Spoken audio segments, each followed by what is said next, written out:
पिछली एकादशी को हमने कठोपनिषद की कथा प्रारंभ की थी। यम नाम के आचार्य हैं, नचिकेता नाम का एक बालक है और उसके पिताजी वाजिश्रवा ने विश्वजीत यज्ञ किया था ताकि संसार के सभी सुखों को प्राप्त कर सकूं, मोक्ष को प्राप्त कर सकूं। इस उद्देश्य की कामना से उन्होंने यज्ञ किया था। परंतु जब अपने पिताजी को बूढ़ी गौओं को दान देते हुए देखा तो नचिकेता बोल उठा, ये इससे तो मेरे पिताजी का कल्याण नहीं होगा। इन वस्तुओं का तो, इन गौओं का तो दूध तो हमने पी लिया और सेवा ये दान लेने वाले करेंगे, तो ये तो हमें पाप लगेगा। तो पिताजी से कहता है कि पिताजी मुझे किसे दान में दोगे? पिताजी ने सुना अनसुना कर दिया। फिर बोला कि पिताजी आप मुझे किसे दान में दोगे? तो पिताजी ने झुंझला कर कहा कि जा, मैं तुझे मृत्यु को दान देता हूँ। हम भी झुंझलाहट में बच्चों के साथ में कई बार ऐसे गलत शब्दों का उपयोग कर देते हैं। हमें भी अपने आप को बचाना, ये शिक्षा देती है कि व्यावहारिक जीवन में बच्चों के किसी प्रश्न का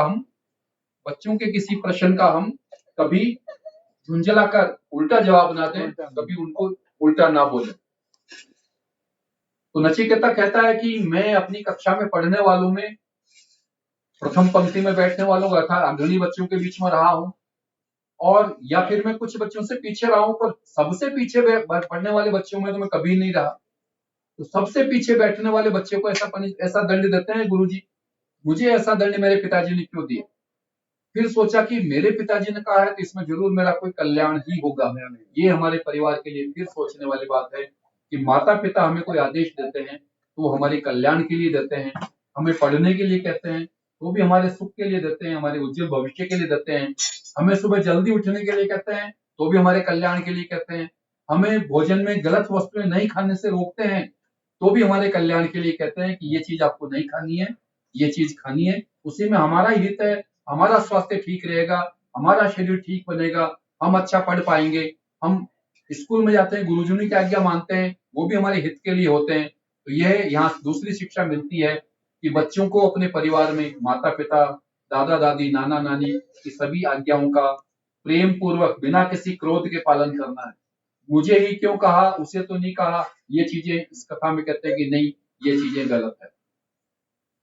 तो वो कहता है कि मुझे मृत्यु के पास में दिया है तो मुझे कहाँ जाना चाहिए? तो बताया कि यमाचार्य, यम एक आचार्य हैं जो मृत्यु के रहस्य को जानते हैं। तो बोले उसके पास में आप जाओ। तो नचिकेता पूरी श्रद्धा के साथ में आचार्य यम के आश्रम में जाता है। आचार्य को यम कहते हैं कि आचार्य इसलिए कि अपने विद्यार्थियों के बुरी आदतों को, दुर्गुणों को छुड़ाने के लिए माता पिता जैसा प्रयास करते हैं वैसा गुरुजन भी प्रयास करते हैं। अपने दंड देकर, भय से उनको जो जो भी उनमें बुरी आदतें उनको छुड़ाते हैं और उनको अच्छी अच्छी शिक्षाएं देकर, विद्या पढ़ाकर उनको उत्तम बनाने का प्रयास करते हैं। तो आचार्य को भी यम कहा है, अर्थात आचार्य को भी मृत्यु का देवता कहा है। तो यमाचार्य के आश्रम में जाता है नचिकेता। तो यमाचार्य वहां होते नहीं है, कई काम से बाहर गए हैं। आश्रम में जो है वो उनको भोजन कराना चाहते हैं। तो नचिकेता कहता है कि जब तक आचार्य मुझे स्वीकार नहीं करेंगे मैं भोजन नहीं करूंगा, क्योंकि मेरे पिताजी ने तो दान दे दिया। अब मैं जिस आचार्य को दिया वो मुझे स्वीकार करेगा तब मेरी यात्रा पूरी होगी। 3 दिन तक वो भूखा रहता है। तीसरे दिन आचार्य आते हैं, वो देखते हैं कि मेरे आश्रम के द्वार पर एक ब्राह्मण बालक 3 दिन से भूखा बैठा हुआ है। तो आचार्य कहते हैं कि ये तो बहुत बड़ा पाप हो जाएगा, मेरे अब तक जो पुण्य मैंने कमाए हैं वो सारे पुण्य मेरे हरास हो जाएंगे। तो कहता है कि पश्चाताप के रूप में कहता है कि हे ब्राह्मण पुत्र, मेरे द्वार पर आप भूखे प्यासे बैठे रहे, मैं आपको 3 वरदान देता हूँ, इसमें मेरा ही कल्याण है, आपका कल्याण नहीं, मेरा ही कल्याण है। हमारे घर पर भी आए हुए अतिथि का अगर हम सत्कार नहीं करते हैं और कोई अतिथि इस प्रकार भूखा प्यासा चला जाता है तो हमारे भी पुण्यों का क्षय हो जाता है। ये हमें भी हमेशा तीसरी शिक्षा मिलती है कि कोई विद्वान, अतिथि, सन्यासी जो वेदों का जानने वाला हो, पाखंडी नहीं। यहाँ कहा कि दान किसको देना चाहिए, तो कहते हैं कि कोई पाखंडी हो, अंधविश्वासी हो, लोभी हो, पेटू हो, ऐसे व्यक्ति को दान देने से हमें कोई सुफल नहीं मिलता। हमें सुफल उसी का मिलेगा जो अच्छा विद्वान हो, त्यागी हो, तपस्वी हो, अच्छे कार्य के लिए वो कोई दान मांगने आया हो तो हमें उसका सुफल मिलता है। तो हमें ऐसे व्यक्ति को दान देना चाहिए, अवश्य देना चाहिए, ऐसे व्यक्ति का आतिथ्य सत्कार करना चाहिए। तो नचिकेता कहता है कि ठीक है, आपकी खुशी के लिए, आपके कल्याण के लिए मेरा पहला वर यह है कि मेरे पिताजी से जब मैं वापस जाके मिलूं तो वो शांत हो, प्रसन्नचित हो, चिंता रहित हो और मुझसे प्रेम पूर्वक बात करें। आज हमारे परिवारों में हम आपस में कई कई महीनों तक नहीं बोलते हैं, छोटी सी किसी बात को मनमुटाव करके बैठे रहते हैं। तो यहाँ शिक्षा मिलती है कि नहीं, हमारे परिवार वालों के बीच में हमें उसी प्रकार प्रेम होना चाहिए जैसे एक गाय अपने नवजात बछड़े से करती है। उसके पास में कोई कुत्ता आने नहीं देती, अपना भोजन छोड़कर भी वो कुत्ते को भगाने के लिए आ जाती है। तो जैसे गाय अपने सद्यजात बछड़े से प्रेम करती है, वैसे हमें हमारे परिवार वालों के साथ प्रेम करना है। उन लोगों के सुख दुख को अपना सुख दुख मानते हुए उनके साथ हमेशा खड़े रहना है। तो अपने पिता के लिए वर मांगता है और पिता की प्रसन्नता के लिए वर मांगता है। तो आचार्य बड़े प्रसन्न होकर कहते हैं कि ये वर हमें आपको दिया। एक छोटी सी घटना है, एक परिवार में दो भाई थे। दोनों भाई किसी व्यापार का काम करते थे।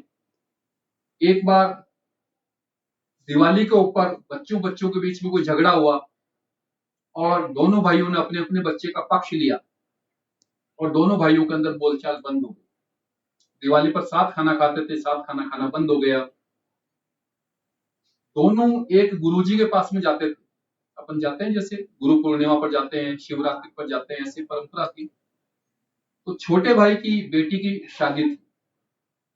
छोटा भाई ने गुरुजी को कहा कि गुरुजी बाकी सबको तो निमंत्रण दे दिया, मेरे भाई साहब तो आएंगे नहीं। तो गुरुजी ने कहा कि क्यों नहीं आएंगे, तो निमंत्रण देने जा। बोले मैं जाऊंगा और वो मुझे उल्टा सीधा कहेंगे, मुझे बुरा लगेगा। मेरी पत्नी भी मुझे मना करती है कि वो उल्टा सीधा कहेंगे। बड़ा भाई भी आया तो गुरुजी ने पूछा कि तुम्हारे छोटे भाई की बच्ची की शादी है। बोले हाँ गुरुजी है, पर मैं कैसे जाऊं, मैं जाता हूँ तो वो बात ही नहीं करता है। तो गुरुजी ने कहा कि आज मेरी एक आज्ञा का पालन करना। बड़े भाई से कहा। बोले बताओ आज बताओ आप गुरुजी। बोले शाम को थोड़ी तो मिठाई लेना, थोड़े फल लेना, एक टोकरे में रखकर शाम को 7:30 बजे छोटे भाई के घर जाना। छोटे भाई के घर वो मिठाई और फल का टोकरा लेकर गए। छोटे भाई ने देखा तो तुरंत आकर प्रणाम किया, माफी मांगी। भाई साहब मेरे से गलती हो गई, मैं छोटा हूँ, मुझे ही बच्चे का पक्ष लेने के स्थान पर आपसे बात करनी चाहिए थी। इस प्रकार दोनों भाइयों में केवल एक ईगो था जो खत्म हो गया, दोनों परिवार में सामंजस्य हो गया। तो पहल छोटा करे बड़ा करे, पर पहल होनी चाहिए।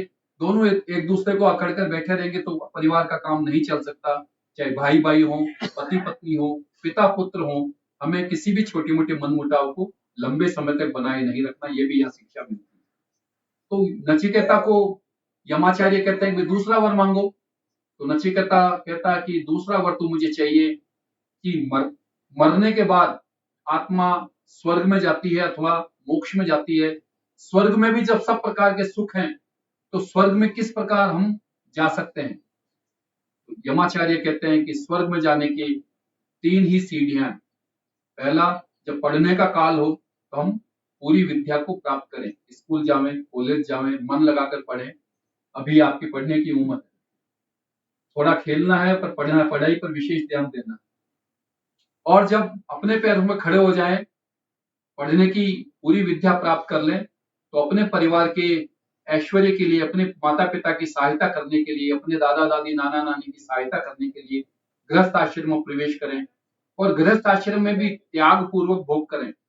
जो आपको धन मिला है उसका दशांश अथवा शतांश कम से कम हम परोपकार के कार्यों में लगाएं और फिर जो राशि बचे उससे अपने परिवार का पालन करें। तो गृहस्थ आश्रम में रहते हुए भगवान का धन्यवाद अदा करना। 3 ऋण होते हैं हमारे ऊपर, ऋषि ऋण, पितृ ऋण और